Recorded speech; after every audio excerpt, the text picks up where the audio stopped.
Raising the Bets is brought to you by the Star Quest Production Network and is made possible by our many generous patrons. If you'd like to support the podcast, please visit sqpn.com/give.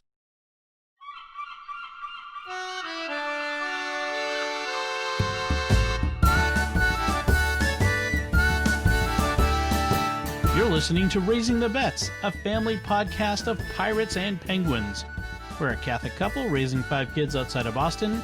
Join us as we share the joys and challenges of marriage, homeschool, and our adventures near and far as we make sense of the world and experience the best parts of our culture.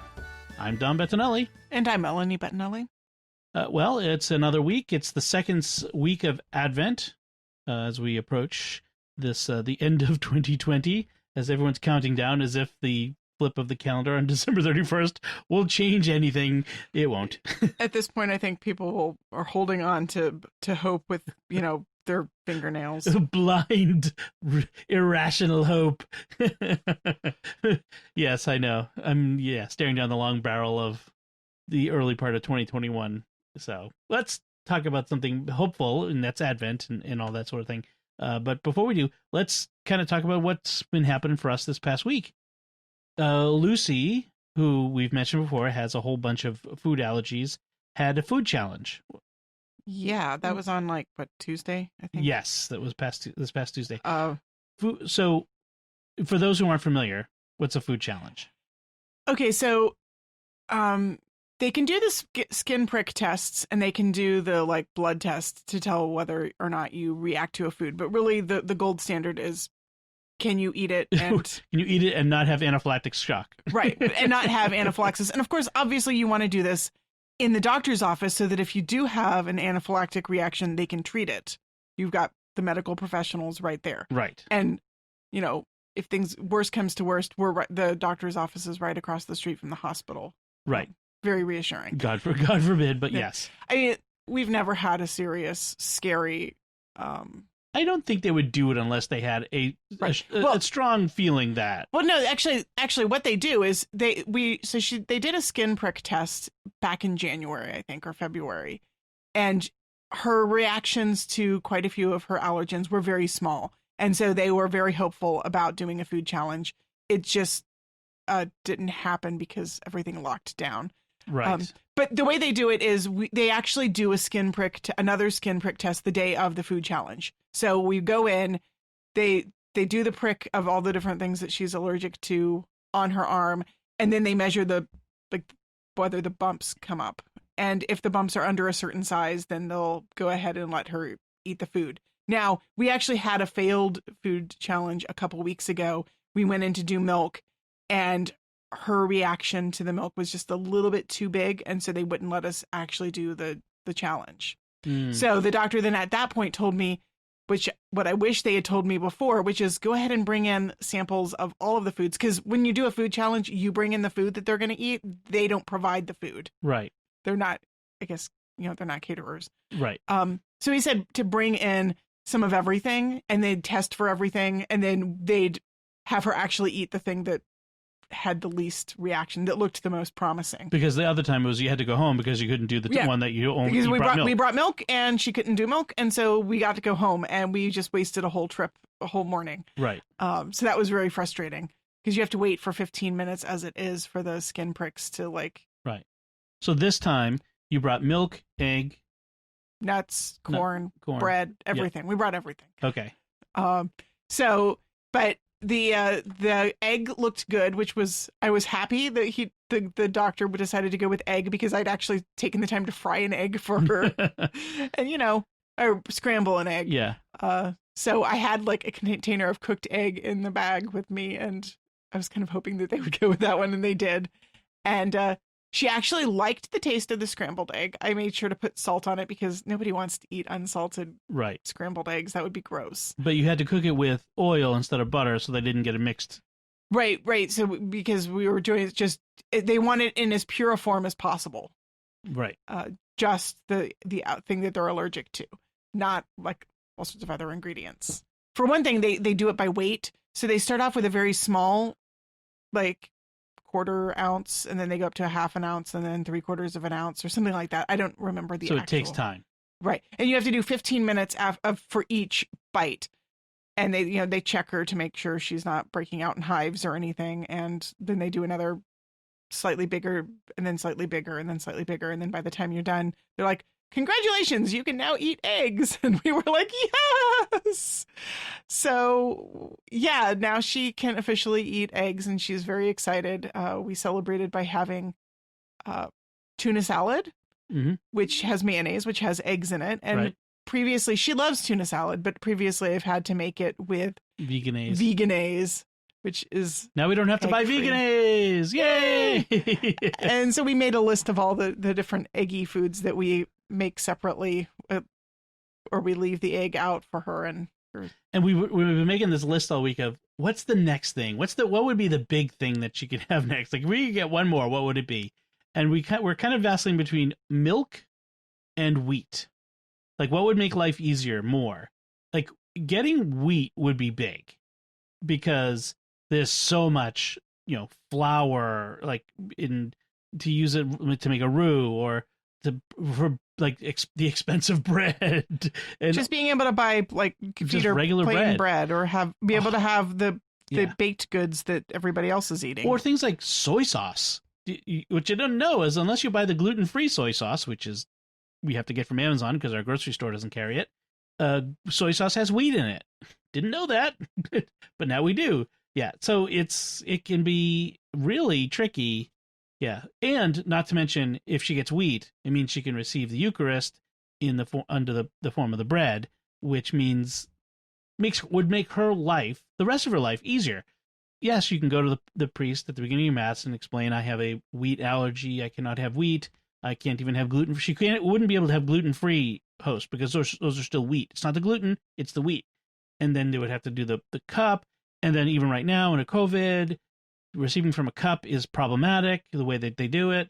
So I suppose if she really were unable to have wheat, we could talk to our pastor and he would prepare a second cup just for her and bring it down to her, and she could receive. I mean, this would not be a complete barrier for her ever receiving communion, because the church does not want people to not receive communion. But it would be a special accommodation, which she wouldn't necessarily be able to expect at every Mass. Well, even every Mass at our church, because we have lots of visiting priests who come in, and every time you'd come to Mass, I was thinking about this, you'd have to let them know we're here, so prepare the extra cup, because you don't want him to prepare the extra cup and you're not there for, as we'll be talking about in a minute, there are times when you're unexpectedly not there.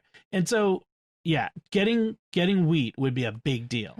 I suspect, though, that we're probably going to end up doing dairy next time, which would also be really awesome, because that would be great too. Dairy-free, like yogurt and milk and all of those things are hard to find and expensive, and right. Not to mention the making eggs with milk, like scrambled eggs with milk is good, or all the things that you cook with butter that you can't if she's like. So often we have to make two separate dishes. Well, actually, I'll make a confession. She's been having butter. Well, yeah, for a while, which is why I think that milk is a really good possibility for her, because she can. Well, they did tell you to start giving her baked goods with milk and egg. Right, she's been having baked goods with milk and egg for several years now. Right. So she can tolerate eggs and milk when they're baked, but she has accidentally had vegetables cooked in butter many times, to the point where I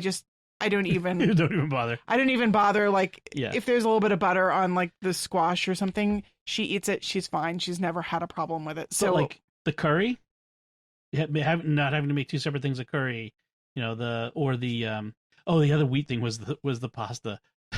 Gluten-free rice pasta is so stinking expensive, and she only eats a little bit of it. And so every time I make it, like if I don't make enough, she'll want more. But if I make enough, she doesn't eat it all, and I end up throwing half of it away anyway. So it would be nice to just give her regular pasta. Anyway, we're going on and on and on that, so that's fine. So hopefully. Say a prayer for us that everything keeps looking good. We got noticed like a year and a half ago that she could eat something. Was it wheat? No, I don't Never even mind. want to go into it. It's a saga. It's a saga. That's a whole saga of a whole different thing that we won't get into. But yeah, so this has been a long time coming, and it looks like she's starting to grow out of some of the allergies, which is great. The other thing we want to mention was that was really cool over the past couple of weeks. Sophia has an iPad, one of my old iPads that we give her as her work computer, her school computer. Bella has a Chromebook. Chromebook. Thank you. We're not coming to head. She has Bella has a Chromebook that I got for free, as a review copy for something. And then I gave Sophie this old iPad with an Apple Pencil, and she's been using it for her regular work. And just like not that long ago, she found an app called Paper that she started drawing in, and she's been they're all Star Wars drawings. She's been drawing figures out of this Star Wars characters book. Yeah, she's been doing Star Wars characters in like the margins of her school book notebooks for a while now. Yes, especially Mandalorian helmets. She's big, and she's been doing, yeah. and she's been doing like small character sketches. But yeah, this is kind of a new step up to the Apple Pencil, is allowing her to add color and shading. The color and shading is fantastic. Like she started drawing Baby Yoda, and then she started drawing the landscape around him of all these trees, and she got really into drawing the trees. And like, so it's really a landscape with Baby Yoda in the front, but the trees are really fantastic with lichen and fungus and stuff. She's done so really, like, her art has really blossomed with having this medium to work with. So I was really excited by that. It was really cool. So I've got a friend who does a lot of drawing with the Apple Pencil that she shares on Facebook. So it's kind of an interesting medium. I was showing them Greg Willitz's comic strip that he does with a different app called Procreate, and it's a layer program, so you can layer things in and work on different layers at a time, and get other ones to go away, and you can even load a photo in and trace it. That would be cool. I think I should show her how to do that because that would be really good. So that was really cool. So that's one thing that's been going on, and then so I made a reference earlier about if you don't get to go to Mass. So last week we talked about how it was the first time in 8 months that our entire family was able to go to Mass together as one group. And that was awesome and fantastic. And so this was going to be the second week in a row. Yay! Was going to be. We got halfway to our parish, and who said something? I think Isabella said, "Oh, I forgot my mask." And of course, there were no spares in the car. The spares in the other car. All the extra ones in the van had been used and then taken inside. Right. And then there was a chorus. Oh, I forgot mine too. Oh, I forgot mine too. Yes, 3 of them forgot their masks. Now, we had a crazy morning because it was St. Nicholas Day, and so they had new socks and chocolate coins. Socks and chocolate coins, and I had made cinnamon rolls, which, I mean, I kind of fell down because I was quickly trying to get the cinnamon rolls done before we went to Mass, and I was rushing to actually get ready for Mass, and so everybody was already in the car by the time I was leaving and grabbing my mask to go, and I just didn't because I was very focused on making sure kids had coats and boots and socks and stuff, but because we had snow and it was colder. Yeah, but yeah. So 3 of them didn't have masks, and our church is not down the street. It's it's 15 minutes away, and by the time we got home, it was, let's see, so Mass starts at 10:30, and I looked at the clock. It was 10:26.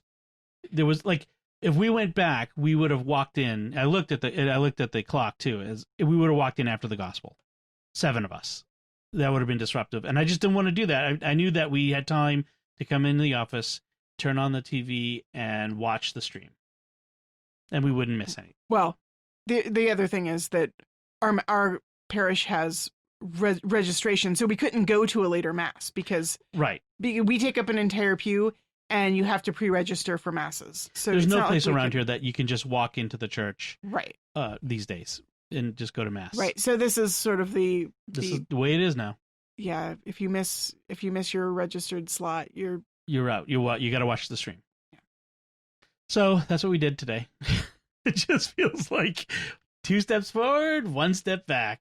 It was a temporary setback, and Yes. now we will be super vigilant about making sure everyone has their masks, because we will have learned our lesson. And let's move the masks back to the van. Some of the spares. Yeah.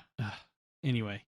Then the other thing I did today was, for the first time in many years, a number of years, I haven't done this in a while, I put outdoor Christmas lights up. I can't remember when you did them last. Yeah, I mean, it was when the 2 trees that flanked the door were like 6 feet tall, because that was when I could reach them. I could that was the only trees. The things I did was wind around those 2 trees. I didn't put them in all the bushes, but those trees are now 15 feet at this point. So I now I went to Home Depot the other day, got some more lights, and just strung them all into the bushes, and it looks really nice. It looks very cheerful. You know what I wanted to do, and I didn't have enough lights, or I need another extension cord to do it too, is I want that little tree that the kids planted, the evergreen. Yes. Years ago. They didn't plant it, they found it. So years ago, there was a little evergreen sprout that popped up on the edge of our sidewalk. Little teeny tiny spruce sproutling. Yeah. And I mean, nowhere where you would actually plant a tree. It's like, it doesn't look, it looks wonky where it is, but it's fine. And they protected it. They didn't want me to mow over it. They put rocks around it and everything. And they being Isabella. Of course. And so she protected it. And so I let it grow, and it's been growing for a number of years. And now it's 5 feet tall. Oh, it's more than that. It's at least 6. It's not taller than me. Yeah, it is. It is. Okay. Anyway, you haven't been out there. I have, whatever. So but it's gotten tall enough where it's like it could be a Christmas tree. So I wanted to run an extension cord down to it and wrap that too. And I was thinking we should maybe get some of those outdoor glass ornaments and put them on it, because it is really cute. It's very Christmas tree-ish. It's a spruce. Yeah. So I think I have to get back over to Home Depot, and we're gonna have to get the tree anyway. So, which apparently trees are selling like hotcakes these days. They're like, I've seen so many people on Facebook saying, I've never been a kind of person who decorates early, but I need some Christmas cheer in my life right now. Yes. I think that feeling is fairly universal. That's one of the reasons I wanted to put the lights out because I just needed some Christmas cheer. I mean, I'm not quite ready actually for like a tree and decorations in the house yet. I'm not. Right. But well, like outdoor lights are cool. We don't want to wait too long. We may end up with the Charlie Brown tree. I love Charlie Brown trees, so I have no problem with that. You and the Charlie Brown scraggly trees. Anyway, let's move on. Stay tuned, folks. We may get a Charlie Brown tree. So let's talk about some food. I'm still doing a lot of the cooking, although you're doing more. Like you mentioned, you made the cinnamon rolls today. I made cinnamon rolls. Unfortunately, what I'm discovering is that something like cinnamon rolls is pretty much like I can do that and then I'm done. Right. You made a loaf of bread yesterday. The loaf of bread plus making the dough for the cinnamon buns was really more than I should have done, and I was feeling it last night. So, yeah. So I'm still doing. The thing I hate about recovery is that like you don't realize when you've done more than you should have until you've done more than you should have, and you're like, oh, that was a mistake. Well, it's always like when you're sick, you get to a point of like getting better, where you think, I'm better, I can do things, and you get up and you're like, I'm not that much better. I need to lay down again. Like you just feel well enough that you feel like you can get up and do stuff, but you're not really that well yet. Yeah, that's pretty much me. Yeah, I hate it. I hate it because it's now, that's 3 weeks now. 3 weeks. Yeah. Yeah. So we'll get there.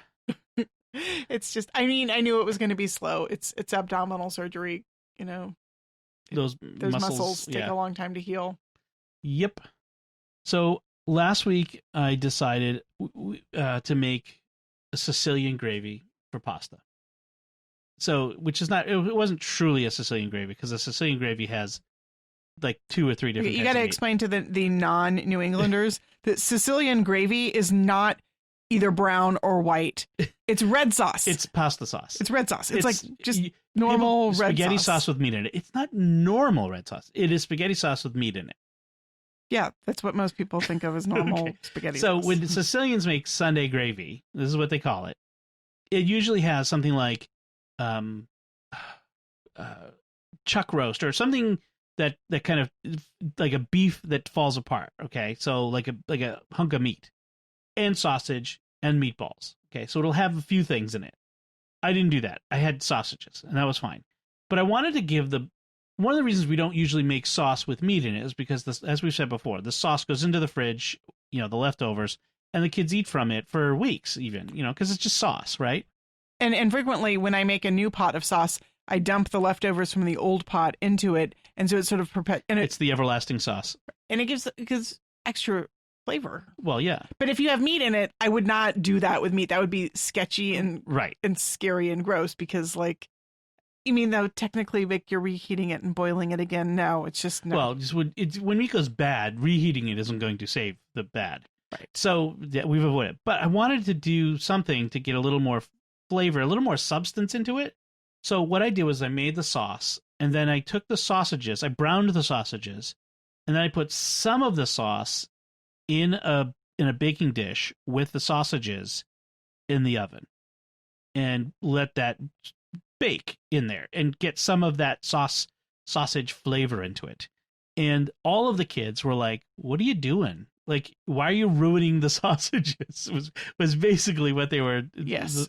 What did you do to our sausages? Right. Now, mind you, all of our kids love Italian sausages. Well, they love grilled Italian sausages. They like the indoor Italian sausages. Yeah, they. There is a wide gap between the grilled meats and the skillet meats or broiled meats that we are able to do in the house. Now they're good. But it's grilled sausages are great and they're fine. You can do them just as they are without sauce. That's fine. But the last time we made the indoor sausages, they were not as excited about. I wasn't excited by them. I wanted to do something more, and I thought this would give something more to them. And I was right. For the most part. But what you forgot is that some of our kids do not like red sauce. 4 out of 5, including 1 or 2 who don't really like red sauce, really enjoyed the sausages. And in fact, had sauce on their pasta when they would normally not have sauce on their pasta from this meat infused. So, I was right. But next time you need to remember a child who does not like red sauce. I will keep 1 or 2 sausages out and keep some segregated sausages. Right. Well, actually, that actually might work better because the dish I used was the sauce. There was a lot of sausages, so I wasn't able to get as much sauce in there as I wanted. Like they would have eaten a lot more of that sauce if I had more sauce in it. You see what I'm saying? So if I take a few sausages out, set them aside, there'll be more room for sauce. There you go. So everybody wins. Everybody wins. So that was good. The other thing I made this week, or I made a bunch of things, but the other thing I wanted to talk about that I made this week is they had roast chicken on sale. So I got a nice, huge, nearly 8-pound roast chicken, which is rare. We need a big. One of the reasons we don't have roast chicken more often is because they're usually teeny tiny and wicked expensive. But they had them on sale after Thanksgiving because nobody was buying roast chicken. Nobody was buying chickens to roast the week after turkey. I guess not. So they had them on sale. I bought one. Except us. Hey, I'm desperate. So the way I like to make roast chicken, actually indoors or outdoors, is spatchcocked, which not everybody knows what that is. It sounds weird. Spatchcock sounds like you're doing something inappropriate to that chicken. So he was not doing anything inappropriate to the chicken, I promise you. I'm not sure the chicken would appreciate it, but the chicken doesn't care anymore. So spatchcocking is basically butterflying. It's another way of saying it, but it's not as fun to say. Is you cut the backbone out of it. So you're use kitchen shears, and you cut the backbone out. So you cut on either side of it, and then you lay it flat, and you kind of break the keel bone or the breastbone so that it lies flat, and you flip it so that the skin is up. And I cooked it on a baking tray with a rack so that it wasn't sitting in the juices. And now usually I want to brine it, but I didn't want to take. I don't have space. Like we talked before about the space for brining. So I thought I'd do what I did with the turkey, which is I made an herb butter and put it all into the skin again, and then I put herbs and oil on the outside of the skin. And did I do the flip? I think I did the flip too. I have no idea. I'm pretty sure I did so I think I started it breast down and then flipped it. Yes, I did. I flipped it at partway through, and yes, it was very juicy. It was very, very juicy. Right, with no brine. I'm like, okay, this is what I'm going to do from now on. I'm gonna do this way. I will let you do the roast chickens from now on because I don't like roasting chickens. Yeah, I mean, it was on sale. Next time it'll be chicken thighs again, and we'll have that. But this worked out really well. I was really happy with that. So, really good. So, let's talk about what we've been reading and watching. We've been watching. So, we've mentioned that we've watched The Mandalorian as a family, but we haven't really talked about the show itself. We haven't. And partly because it's hard to talk about without spoilers. No spoilers.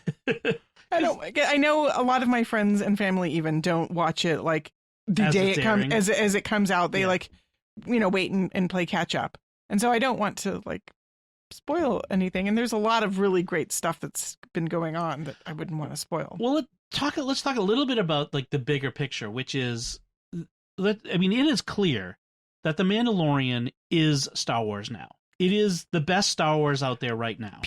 Even people who don't like Star Wars, as a rule, love The Mandalorian. Yes. And people who are watching The Mandalorian now are going, I need to go back and watch Clone Wars and Rebels animated series in order to get all that extra goodness that is obviously being referenced in this show. At least some of them more. Right. Some of the people are more interested in that sort of thing. But yeah, I've had people ask me about it. The nice thing about it is that you can watch The Mandalorian knowing almost nothing about the Star Wars universe, maybe not even having seen all the movies. Who is that? Plenty of people. I don't want to know those people. It is perfectly watchable as a standalone series if you've not seen a single Star Wars movie. Right. I would lay money on that because it's such a good story. Right. It is strong enough that you don't need to know the lore of Star Wars. I mean, if you do know it, it adds so much. There's layers upon layers upon layers of cool stuff that's going on. Oh my gosh, in the most recent one. No spoilers. No. There's so many layers. That's what I'm saying. It's there's layer upon layer. If you played some of the Star Wars video games back in the 90s, there's a layer there for you. You don't need to know this, in order to enjoy it. But there's a layer that there's a thing in there for you where you go, no way. In fact, I said it in the episode while it was airing. I'm like, no way. That's what you it did. It was It was cute. But you could tell. So the two guys who are really running the show now are Jon Favreau, who you know from the Avengers and all those movies, who's both an actor and a director, and Dave Filoni, who was handpicked by George Lucas to do the Clone Wars animated series and has basically been in charge of the animated stuff. And he is the brain of George Lucas. He has all of that lore, all of that passion for Star Wars. Most of all, Dave Filoni is super Star Wars geeky fanboy. Right. They both are, really. Right. But I mean, that's what I really think that comes to the show is that fan passion, yes. All the cool things from the movies that only the really geeky people noticed, and they're bringing them into the show. These guys are about my age, and they were there in 1979, I think it was, when Boba Fett was just an action figure. We hadn't even seen him on screen yet, and he was just an action figure you can get from Kenner.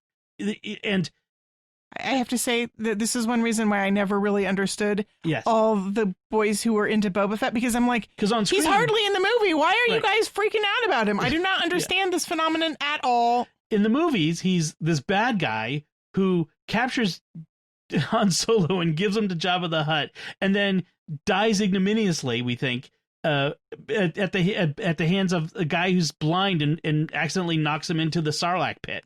And that's that. And so why then I'm thinking, why does everybody think Boba Fett's so cool? Why then does my friend Neil think that the sun rises and sets on Boba Fett and the rest of the Mandalorians? I do not understand. I mean, because there was this other element, and so in fact, until the show The Mandalorian, I did not know what the heck a Mandalorian was.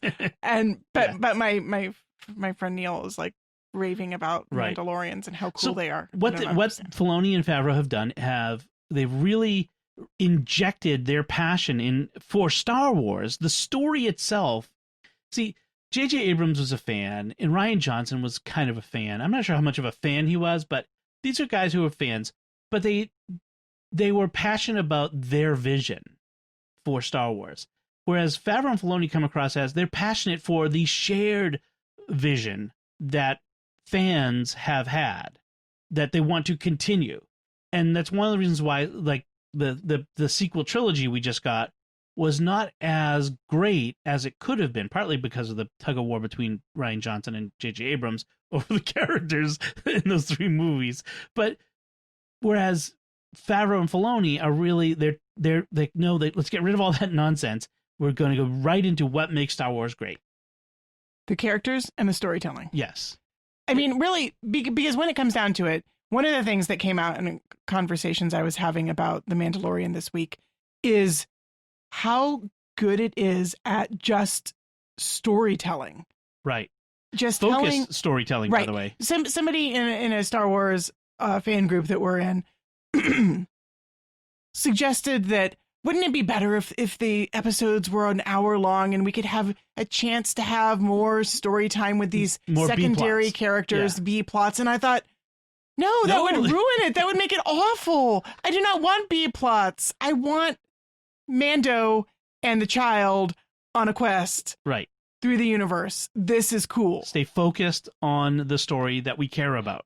It's a very tightly scripted, tightly written, very not just action packed, but also like full of character moments and yes. like. And each episode is only as long as it needs to be to tell that part of the story. If it's a half hour, if it's 48 minutes, it's just as long as it needs to be. There's no filler because they don't have a TV slot to fill. And you're not left going, oh, if only they had more time to tell that part of the story. They have as much time as they need, and they take it. So, yeah. Oh, man. So, The Mandalorian, and just this past episode that we're talking about now, it was so good. I mean, it really takes it to another level, and oh, yeah. Who knows where it's going from here. So, it's pretty awesome. So in line with that, yes. I spent the afternoon in bed recovering from making cinnamon rolls and bread, and also slipping on the ice this morning. Oh, yes. And well, you didn't fall, but you kind of caught yourself. I didn't fall, but I caught myself, which also twinges. Yeah. Yeah. So I basically fell asleep while you were out stringing Christmas lights, or no, you were running an errand. Right. And I decided that I needed to just take myself to bed. I finished my novel, and then I binge watched Star Wars Rebels. I finished season 2 finally. Yay! And I'm on to season 3. Yes, and season 4 is a short season, so just so you know, so it's not going to be, not going to take you long to catch up. So I'm finally like, The Mandalorian is making me interested in like catching up and watching because more of this. Because there's connections. Yeah. And there are connections, I think, coming, which are going to be big ones. So maybe not even this season, but they're coming. All right, from the heights, The Mandalorian, to the lows. Oh, no. So I was looking for something to watch the other night, and so I was on Netflix, and I saw they have a Netflix original movie starring Bruce Willis. I'm like, oh, no. I like Bruce Willis. And there's some good Netflix original content, so I suppose that it's worth taking a gamble. Yes, and I didn't have to pay anything for it. So this movie's called Hard Kill. Let me just say, it's a hard pass. This movie was so bad. I didn't even finish it. I got like half an hour in. It was... That makes me sad. Every cliche. I love Bruce Willis. Every action movie cliche. Every dumb line said by a cardboard cutout character. There was the wisecracking guy in the crew who's irreverent about everything. There's the brother and sister, and the sister is a hard, case who, guys always want to hit on because she's beautiful, but I'm more than just my looks. I'm the action hero. And the brother, I didn't even see it, but I know the brother dies. Like, I didn't see it, but of course he dies because that's his role in the movie. And then there's the old friend who hires on the leader of this group to do a job. It's easy money. You just have to come and do the job. And we're old friends, so come on. What could possibly go wrong? Of course the old friend betrays him. Of course it's not as easy as that. And then there's like this whole like moment where we're in this confrontation, and all someone has to do is like shoot the guy who's standing right in front of you, and it's all over. The movie's done. We can go home. But no, they're like, for some reason, nobody does the obvious thing, and because we have to keep a movie going, you know? Oh my gosh, it was so bad. And the premise was dumb as a box of rocks. Although I have to say that every once in a while, one of those like really so bad movies becomes a cult classic. Well, yes. Like it's so bad that it's good. But it's not so bad it's good. It's just bad. Because like, okay, I have to say that like talking about so bad it's good, Bruce Willis, Hudson Hawk. Hudson Hawk.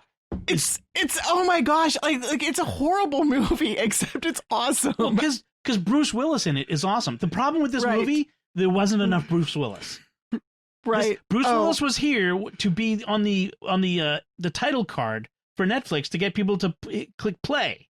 That was his role. He was the boss who they were protecting, and so he stayed in this room over there.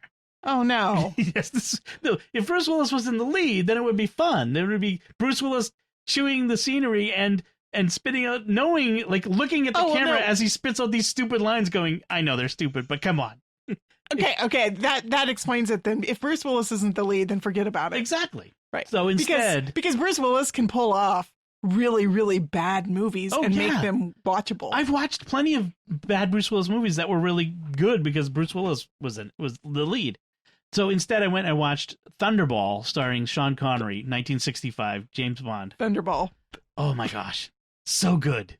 So there are things that he does in that movie that you could never get away with in movies today, like forcing himself to on this woman, kissing her until she gives in to his charms, and I'm like, yeah, that would not fly today. There's no way. No way. Yeah. But just so Bond, so cheesy, James Bondy in the Bahamas, and just sharks, and it was awesome. It was really good. So Thunderball was good. But so the other thing I watched though was last night I watched Mulan, the live action. So when Disney, the remake. Yes. So when back in September, Disney put it on Disney Plus, and it was like $30 to watch it. Right. I am so glad I didn't pay $30. It wasn't bad, but there's no way I would have been mad if I'd paid $30 to watch it. It was all right. It was. I remember reading reviews that were highly critical of it, like things didn't make sense. Wow, why is this character doing that? It was in some ways, it was very Chinese. Chinese action movies don't often make sense to Westerners. Yeah, that's true. Chinese storytelling is culturally dependent. Right. There's a sensibility that sometimes I'm like, they're really pretty to look at and they're fun to watch. But if you're looking, trying to figure out the storyline, like looking for a coherent story, it doesn't always. Or the motivations of why does a character do this thing, or why does some great Jackie Chan movies are like that. There's even Crouching Tiger, Hidden Dragon, which was like an Oscar winner, wasn't it? I think it was probably. It was a huge phenomenon, but even that had many elements where you kind of scratch your head going, I'm not sure exactly what's going on, but this is really pretty to look at, and really I like the characters and that sort of thing. So Mulan, I don't know why they made this movie. Like, the animated version had the little dragon, and you had a little bit of humor, you had a little bit of the serious. See, this was actually what I was kind of looking forward to. I didn't watch it with you, but I get completely lost on the like cute little talking animal, funny humorous you don't like things. Talking animals. I don't like all that stuff. So I was really looking forward to non-animated Mulan because we could cut out all that. Okay, so stuff. maybe you would like this more than I did. Maybe I would. Yeah. I like some of it. They're highly predictable. I mean, it's the story of a girl who bucks the tradition and does, girls can't do that, so she goes out and does it, and she's the hero. And I mean, everyone knows the story of Mulan from in fact, I don't remember how much this differs from the animated. But that's where I'm curious. I mean, we've also read some picture book versions that are based more closely on the actual Chinese. So there is a story. real, like, a historical legend. Right. It is actually Disney. A Chinese historical. It's like historical fiction. Right.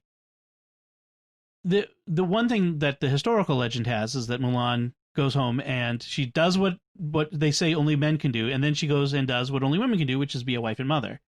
I suppose that's a controversial statement these days. Anyway, but in Disney, no, there's no hint of a romantic relationship.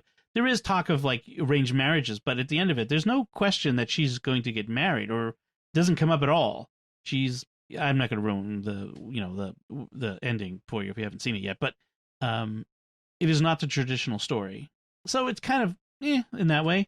But I like the characters. There's some great actors and actresses. Chinese American actors and actresses that I've enjoyed in a lot of other things that are in it. Donnie, oh gosh, what is his name? He was in Rogue One. Donnie Yen? Is that his name? No. Anyway, he's also Ip Man. He's great Chinese actor who was in it, and a bunch of stuff like that. And it looked pretty. It looked really great. But lots of people like running up walls and running along the tops of reeds. That sort of like wire work that you see in a lot of these movies. So it was okay. All right. You wanted to talk about a book. I did. So I found this book on a book list of, as I recall, it was a list of like looking at the books that are most assigned in school. Like you could say that in the United States, To Kill a Mockingbird is one of the most often assigned novels in like high school level. Like everybody's read. Nearly everybody has to read To Kill a Mockingbird, right, or Catcher in the Rye, or that sort of thing. Right, that sort of thing. So this was a list of like, what are those novels in other countries? And some of them looked interesting, some of them didn't look all that interesting. But this one was, because we're on our African kick recently with the kids, I thought I'd pick up something for myself. And it looked interesting. It's called The River and the Source, and it's by a Kenyan novelist, and it's set in Kenya. Her name is Margaret Ogola. I didn't want to mess up her name. And it starts with the birth of a girl who's the daughter of the chief in this tribe, like with no contact with Western civilization.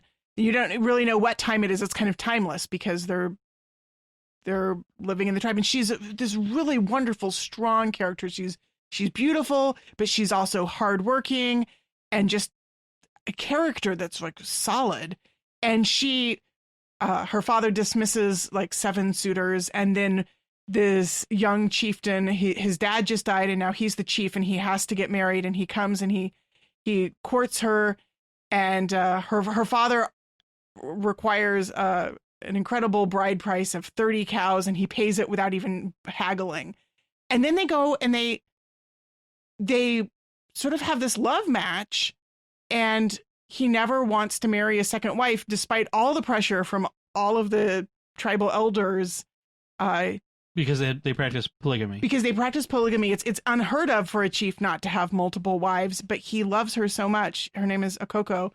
And then he dies, and she's left as a widow, and her son, who's the chief, dies tragically, and then her other son dies, and she's left with just her daughter, who is married, and then her daughter loses several children and also becomes a widow. And so they're left with only 2 children in the 3rd generation of her grandkids. And her daughter does not like widowhood, and she eventually hears about a Christian missionary who's come through the village, and she goes and follows it, and she discovers Christianity, the religion of widows and orphans, and she falls in love with it. And then she comes back and like brings her mother to the mission along with the 2 grandkids, and they all become Christians. And so then it follows their family, Okoko's daughter, and then her daughter, and then her daughter's children. Right. And so that brings you up to contemporary 20th century, late 20th century Kenya. Her oldest son, actually, I forgot to mention, dies in World War I. He wants to go see the wide world, and he ends up dying. And the first contact they have really with the outside world is when the government officials come to inform them of his death. And wow, you go through the Kenyan independence, and her granddaughter becomes a doctor, and you told me this has like a lot of Catholic sensibility to it. Right. The mission that they go to is a Catholic mission, and Okoko's grandson becomes first a priest and then later a bishop. Her daughter's conversion is not just a pro forma conversion. Like, she has this really deep sensibility, this relationship with, especially the Angelus is her favorite prayer. And then Akoko, when more tragedy befalls, she always takes her pain, her tragedy to adoration, to the Eucharist, to Christ. And she becomes, like, as strong as she was as a tribal woman, she becomes this really strong, rock solid Christian she is the source, in a way. Mm-hmm. In the metaphor of the title, the river and the source, she's the source, and you see all of her descendants, these really strong young men and women who have her strength of character. Right. And I really loved not all of them do. There are also weak characters, and there's foibles and follies, and there's a whole bunch of different characters. And yet there's this sense of faith and family and the importance of character and hard work. One of the granddaughters or great-granddaughters actually becomes an Opus Dei numerary. Well, yeah. And it turns out that actually the author is herself a member of Opus Dei. Yeah, she and her husband were members of Opus Dei. She and her husband were medical doctors. Right, which I see in actually the final generation that you follow. There's the great grandson who's a medical doctor and who marries a woman who's a medical doctor, and so you see in those characters very much the author's medical experience. Well, she was also very detailed. Chief advisor to the Kenyan Bishops' Conference on family and health and family life. And I really feel like this novel, which I'm kind of impressed, is like widely read in schools. It's on the national exams. Right. It's not just a book that's in Catholic schools. This is I saw it online. It said 2 million copies of this book have been sold in Kenya, and it's on the required reading list for Kenyan secondary schools. And I mean, it was a really great novel. Yeah. Like, in the first couple chapters were kind of slow. There was a lot of foreign words as they're trying to describe the tribal culture and customs. And I got a little bit bogged down, but I'm really glad I pushed through those first like 3 or 4 chapters, because then after that it became a page turner. Like, I'm staying up until 3 o'clock in the morning and I can't put this book down kind of book. Just really, really good. There's a sequel, by the way. I might have to read it if I can get a hold of it. Now, this book was hard to find. I got it through interlibrary loan from one of the local Christian universities. And you can get it as a Kindle. Oh. It's so like $9 on Amazon for a Kindle for the River and the Source. Okay, I highly recommend. It's worth $9, definitely. And the sequel's $6. Oh. So I'm there. Yeah. Anyway, that was like, it was really up there in terms of like just being a really solid story that it was gripping. Cool. Yeah. So, from the heights again to the lows. Oh no, another low? Well, a little disappointing. It's not terrible. So, one of the best books of the past 10 years, obviously, was this. A lot of people agreed. I think it was 10 years. Gotta be. Oh, it's not longer than 10 years. Was Ready Player One by Ernest Cline. Oh, I loved Ready Player One. I've read it several times. Such a good book. Got made into a movie. The movie was only okay. Yeah, but the book was great. And so Cline wrote a second novel called Armada. Wasn't a sequel. Wasn't as good. It was kind of forgettable. It was, a character who, it was actually almost like the plot of The Last Starfighter, a guy who could play video games who has to take that into real life to fight aliens. Which is actually sort of part of Ready Player One. It's also in Ready Player One. Yes, The Last Starfighter. So he finally got around to writing a sequel to Ready Player One called Ready Player Two. And I'm I'd say about a third of the way through, maybe a little more than that. And I can look at it right here. In fact, it's right here in front of me. I can look. But I have to say, it is grim. What has happened to Wade Watts is not good. Like, winning was bad for him. I mean, I suppose I could see that there are some stories where like Never Ending Story, getting all of his wishes granted was a bad thing. No, but this, like, he turns into a bad person, and it's like a slog, and like, well, for one thing, the writing isn't great. For a lot of the first quarter of the book is just exposition, just description of the world and description of all the things Wade has done. Like, not what he's like, description of what's going on in the plot. There's no plot. There's no plot for the first third of the book or 20% of the book. It's just like, oh, and I have to say that when I saw that Hugh had released a book called Ready Player 2, I did not have high hopes, because this did not seem like a book that wanted a sequel. Right. It seemed like a book that really wanted to be a standalone. Well, what it made Ready Player One great was that it was a quest.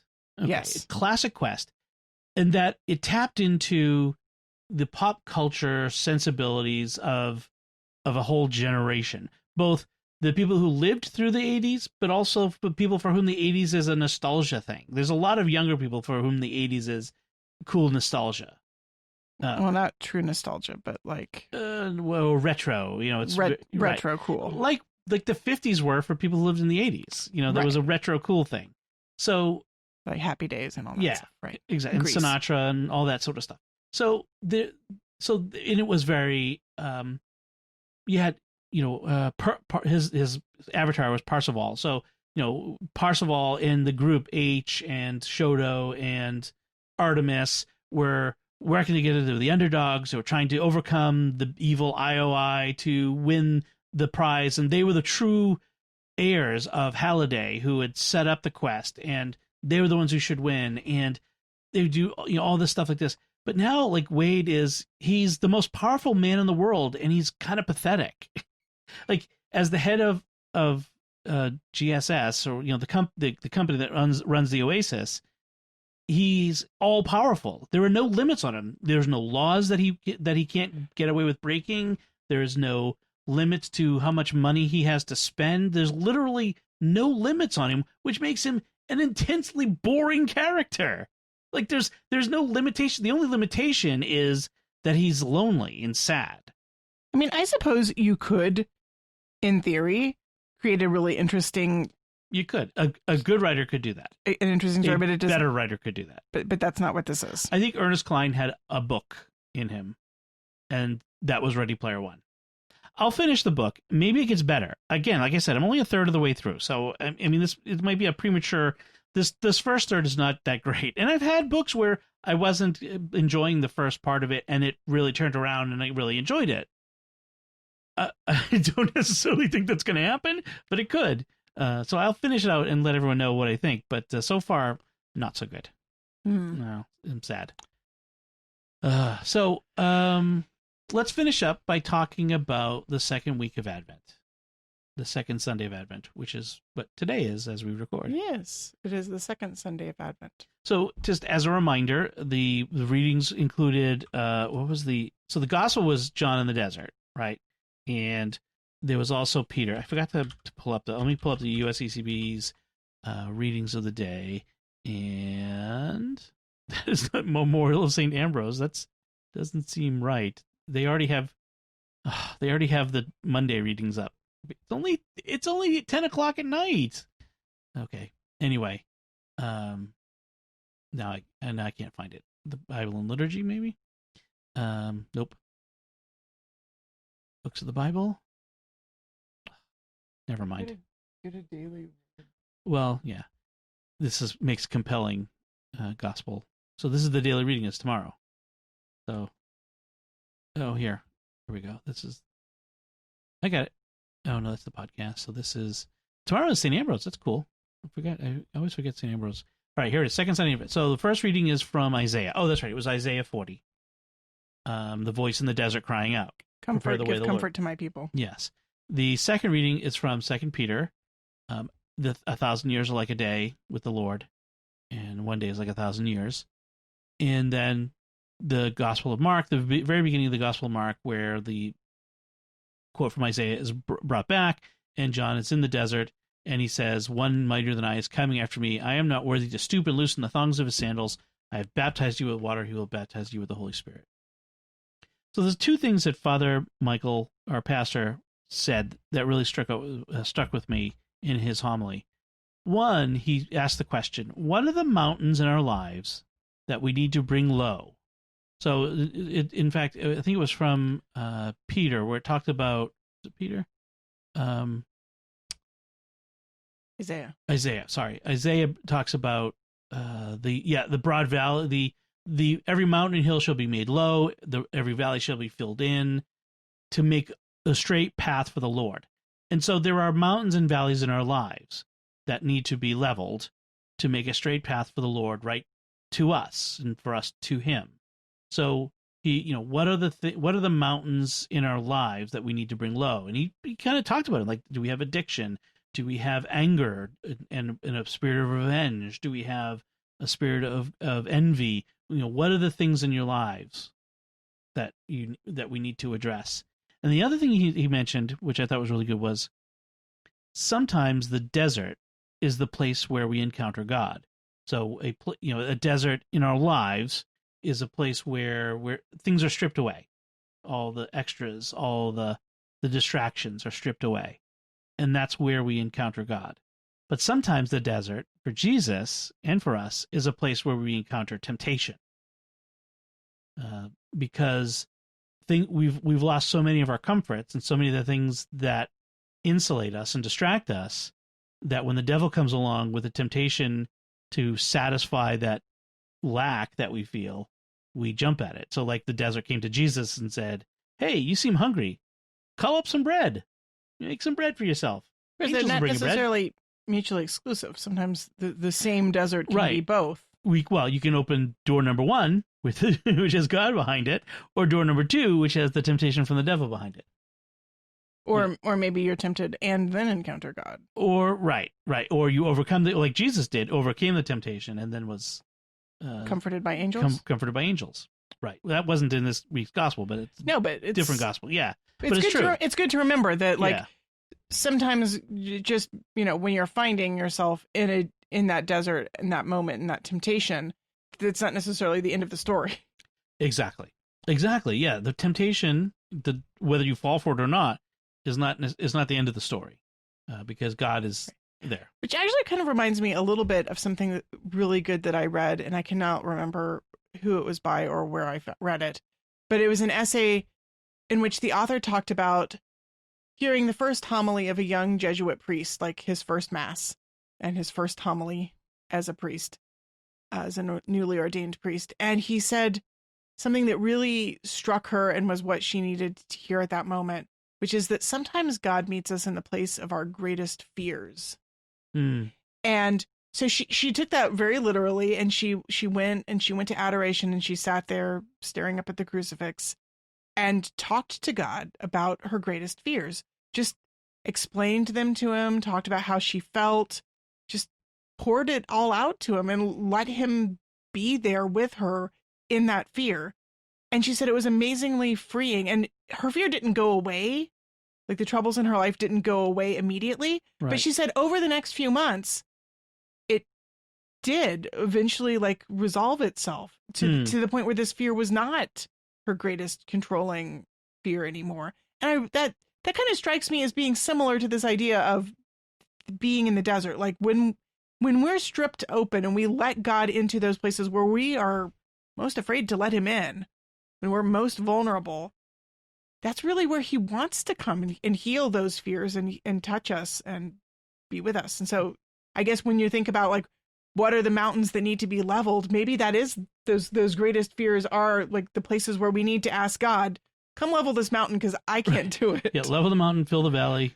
Give me a straight path to walk. Right, because these are obstacles in our lives that keep us from following him and doing his will. But that's kind of a scary thought to identify your greatest fear and then bare your soul and talk about it with somebody else. Well, I mean, isn't that the benefit of the desert? Is it strips, like I said, it strips everything away so that all you have is the just you and God and you as you are.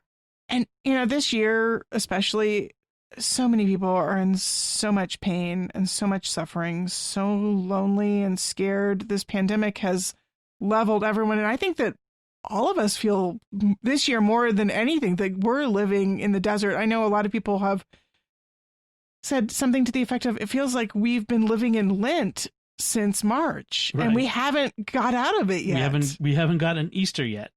It doesn't feel like it, which is maybe why people are, like you said at the beginning of the podcast, really looking forward to a new year, a chance at a new beginning. We need some new hope. It kind of reminds me of something, actually.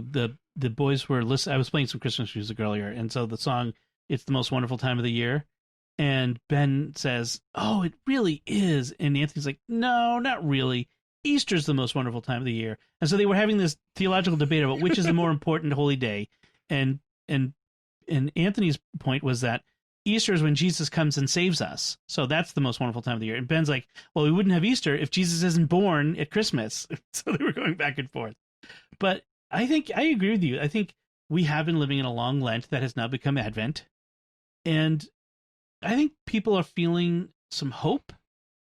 I think there's that. I think it's one of the reasons why people want to decorate for Christmas and play Christmas music, or at least trying to find some hope. Right, they're trying to create a sense of the Christmas spirit, and I think even in secular circles that's happening. People want to. They're searching for something, and this is an evangelization opportunity to provide some of that vision. But this Advent is an opportunity to really walk through it. The first week of Advent is wait. This week is the word I would say is prepare the way, make straight his paths. Prepare ourselves to receive him. We're waiting, we're preparing, and soon enough, on Christmas, he comes, and life isn't going to become perfect on December 26th, but it's renewal. It's just renewal of hope, renewal of, I read something from Pope Benedict this week that I'd read before, but it really struck me in a new way. He has a little book about reflections on liturgy throughout the year, and the one about Advent, he talks about how the liturgical year is the church looking through her memories. And with every liturgical season, we remember the things that God has done in history. But we also, as human beings, as, finite mortal people, we live the church year through the liturgy and through our customs so that our own experiences of Christmas or Easter are a part of that remembering, so that we join our own experiences, our own memories of our childhood, of our children's childhood, and those become a part of God entering in, God coming and dwelling with us, so that our own memories become part of the corporate church memory and part of the experience of incarnation. Right. So that things like buying Christmas trees and drinking hot cocoa and hanging Christmas lights and making Christmas cookies are really incarnation. And listening to cheesy Christmas carols. And rolling your eyes at the other person's taste in cheesy Christmas carols are incarnational. This is how God enters into our lives. And this is how we enter into the liturgy and the memory of the church. It's not just what we do in church on Sunday for an hour a week. It's also making that into something that we bring with us into our homes, into our work, into everything.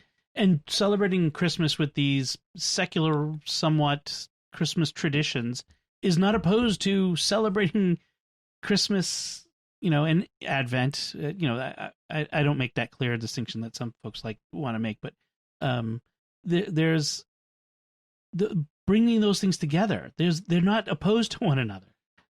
I think that's what Pope Benedict was saying. Pope Benedict, he's saying that what we do culturally and liturgically is all part of, it's one thing. It's not separate. There's not church Christmas and secular Christmas. Right. Really, it's just Christmas. It's just Christmas. Right.